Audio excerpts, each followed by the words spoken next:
તો આ સાથે બનાસકાંઠા જિલ્લામાં ફરી એકવાર વરસાદની શરૂઆત થઈ છે। આગાહી વચ્ચે ઉત્તર ગુજરાતમાં માવઠાની શરૂઆત થઈ છે। જો કે આજનો દિવસ ખેડૂતો માટે ભારે રહેશે। એવામાં બનાસકાંઠા જિલ્લામાં કમોસમી વરસાદ વરસ્યો છે। વરસાદને કારણે ખેડૂતોની ચિંતામાં વધારો થયો છે। ધાનેરા, પાલનપુર, સુઈગામ અને ડીસામાં માવઠું પડ્યું છે। ઠેર ઠેર હાલ વરસાદી પાણી પણ જોવા મળ્યા છે। ગ્રામ્ય વિસ્તારોમાં ખાસ કરી વધુ વરસાદ જોવા મળી રહ્યો છે। બાપલા, બગતાપુરા અને માલોત્રા, કુંડીમાં પણ કમોસમી વરસાદ વરસ્યો છે।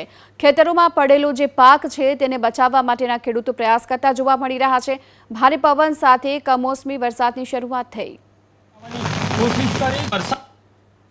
ચાલુ છે અને અમારા અહીંયા ગામો ને આજુબાજુના બધા જ ગામડામાં લગભગ ધાનેરા તાલુકાના બધા જ ગામોમાં સવારમાં જે વરસાદ આવ્યો છે એના કારણે લોકોને બટાકા પડ્યા છે। બટાકા બગડે છે। ઘઉં વાઢેલા પડ્યા છે, બધી મૂળ પડી છે એમની એ બધી બગડે છે। રાયડો, એરંડા બધા જ પાકોને ખૂબ મોટું નુકસાન થઈ રહ્યું છે। જેથી ખેડૂતોને આર્થિક રીતે બહુ મોટો ફટકો પડે એમ છે। ગામમાં નુકસાન જે લગભગ 50% લોકોનું જે એમને જે પાક હતો એ લઈ લીધો છે। 50% લોકોના જે પાક છે એ ખેતરમાં જ પડ્યા છે। 50% ખેડૂતોને નુકસાન છે, બહુ મોટું નુકસાન છે।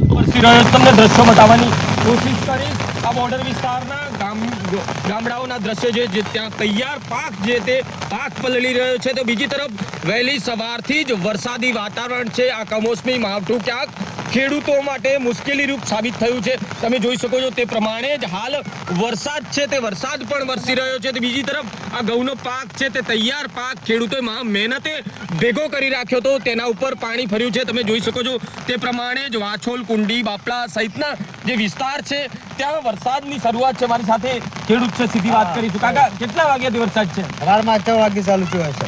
હા, કેટલું નુકસાન થયું? નુકસાન ખાસું છે હોય। શું વાયું તું? હા, ઘઉં બગડે, એરંડા બગડ્યા। ઘઉં ક્યારે કાપ્યા હતા તમે? ઘઉં પરમ દિવસ કાપ્યા। બધા પલળી ગયા? બધા પલળી ગયા। ચોથા ભાગે શું લેવાનું સાહેબ? ચોથા ભાવળી કરો? હા, ચોથા ભાગે। હા, બિલકુલ। બીજા પણ ખેડૂત છે। કેટલા વાગે વરસાદ આવ્યો? 10 વાગે। હા, કેટલું નુકસાન થયું? બહુ બધા